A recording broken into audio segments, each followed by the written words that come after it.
주님께서 여러분과 함께 또한 사제의 영과 함께 마르코가 전한 거룩한 복음입니다. 주님 영광 받으소서.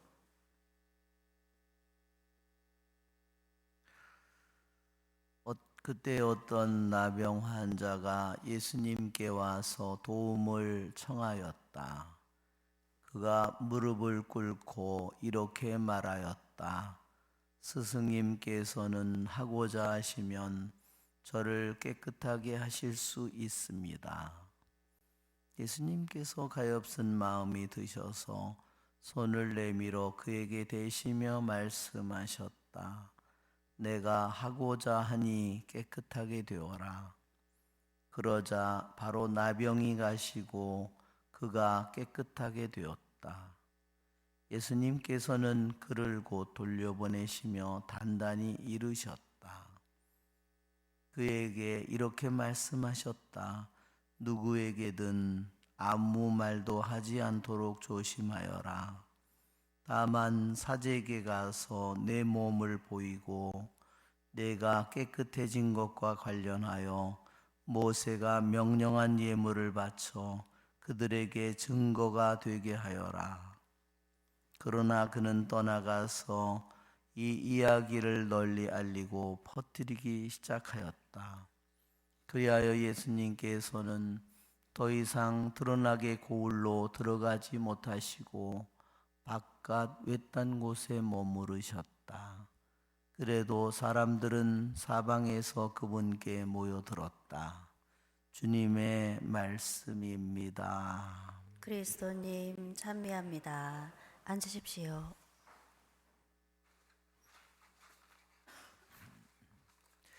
참 예수님, 찬미 예수님, 오늘 독서의 말씀에는 이스라엘 백성과 팔레스타인 필리스티아인들이 전쟁을 합니다. 오늘날의 이스라엘과 팔레스타인 사람이 전쟁을 하는 것과 똑같은 그러한 일입니다. 그런데 그 전쟁에서는 이스라엘이 승리를 하는 것이 아니라 두 번이나 전쟁에 졌습니다. 그날 첫날 졌을 때 이스라엘의 원로들이 말합니다. 주님께서 어찌하여 오늘 필리스티아인들 앞에서 우리를 치셨을까?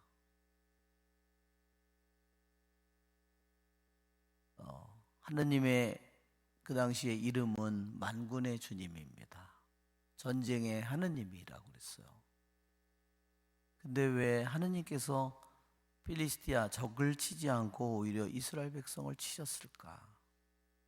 그래서 그들은 누군가가 아이디어를 내서 계약의 개를 모셔오자고 했습니다. 계약의 개가 도착했을 때 그들은 너무 기뻐했고 전쟁에 승리하리라고 생각했습니다.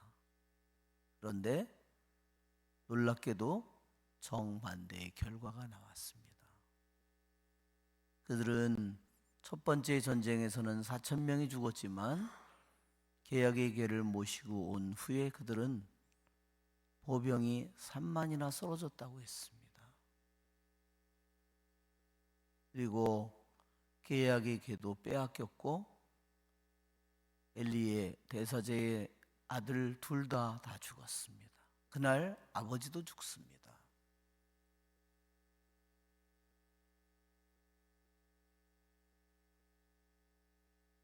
계약의 괴는 그냥 기계적으로 작용하는 것이 결코 아닙니다.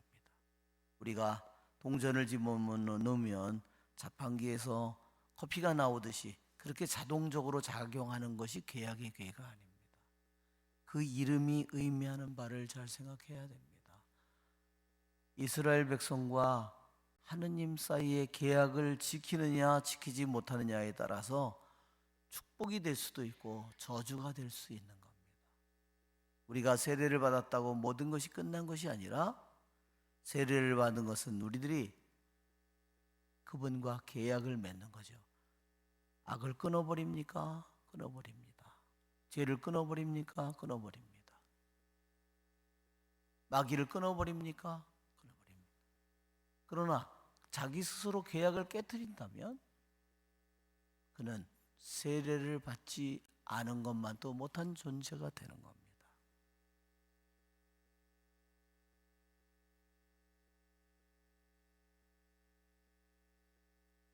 말하자면 결혼을 했는데 계약을 깨뜨린다면 어떻게 될까요? 서로가 아내나 남편이 계약을 깨뜨린다면 그것은 끔찍한 고통으로 변할 겁니다. 시편에 그렇게 말합니다. 내 백성이 내 말을 들었었던들. 오늘 시편입니다. 이스라엘이 그 길을 걸었었던들 내 당장 그의 적을 꺾었으리라. 그러나 나는 그 고집센 마음을 그대로 내버려 둬요. 그래서 스스로 자기가 멸망을 하도록 하는 겁니다.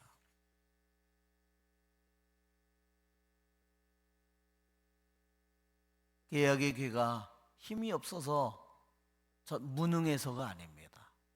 나중에 필리스티아인들의 땅으로 끌려간 계약의 괴는 그 땅 안에서 필리스티아인들을 칩니다. 그들은 견디다 못해서 그 계약의 괴를 자기 스스로 이스라엘 땅으로 돌려보냅니다. 오늘 복음에는 어떤 나병 환자가 예수님께 와서 도움을 청합니다.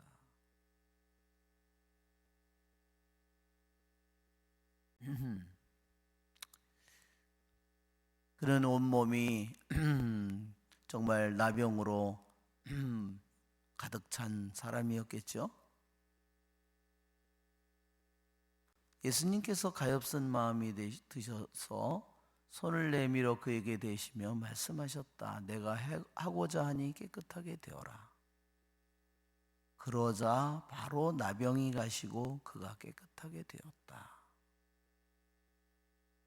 여러분, 오늘날에도 나병이 걸린 사람의 약을 먹어서 더 이상 퍼지는 것은 막을 수 있지만 다시 잘라진 손끝이나 발끝이나 뭉개진 그 부분들을 코든 그것을 다시 되살릴 수는 없습니다.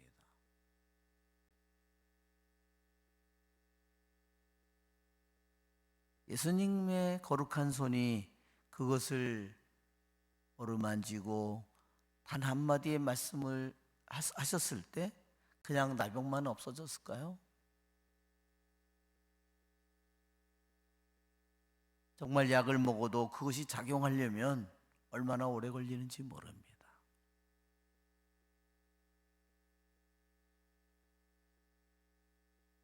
우리는 다시 한번 주님의 권능을 생각하게 됩니다.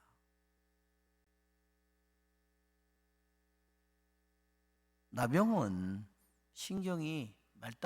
말초신경이 다 썩어가고 망가진 것을 말하는 겁니다. 그러나 우리는 이러한 나병보다 더 큰 영적인 나병을 가지고 살기 쉽습니다. 단지 우리 육체의 말초신경만이 마비되고 썩어가는 것이 아니라 로마서 11장 8절에 있는 것처럼 그들에게 마비시키는 영을 넣으셨다 그랬습니다. 보아도 보지 못하고 들어도 듣지 못하는 마비의 영. 여러분, 나병이 더 무서운 병일까요? 마비시키는 영이 더 무서운 병일까요? 생각을 해보십시오. 나병은 죄가 되지 않지만 우리들이 마비시키는 영에게 내가 물들어 있다면 그 죄는 끝이 없을 겁니다.